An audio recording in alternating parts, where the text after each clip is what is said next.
Mga bossing, so meron tayong customer, sila bossing, yan. Magandang araw sa inyo. Taga saan niya kay boss? Bicol. Bicol. Saan sa Bicol? Balakay. Baka may gusto ko muna yung shoutout bossing. Shoutout. Sa mga taga Bicol dyan. Anong family? Sirilyo. Cirillo. Family yan. Shoutout sa inyo from Master Win Garage. Sa iyo boss? Shoutout dun sa province ko, sa Romblon. Yun. Yun. Anong family? Pamilya ko dyan. Pamilya Pautina. Pamilya Pautina. Ayan, shoutout sa inyo from Master Win Garage.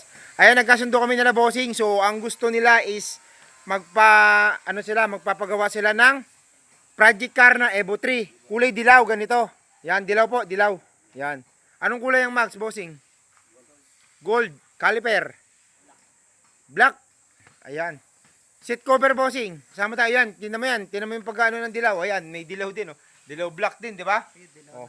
Medyo marumi lang talaga. Marumihin dito. Tingnan mo naman. Ayan. Ayan, nagkasundo na kami ni bossing. So, bossing, okay na tayo dun sa usapan natin. 100%. Pag may ipababago kang kulay or gusto kong ipadagdag na kung ano man, sabihin mo lang sa akin, ha? Maraming salamat, bossing, sa tiwala. Thank you, thank you. Bossing, thank you. Thank you po. Okay.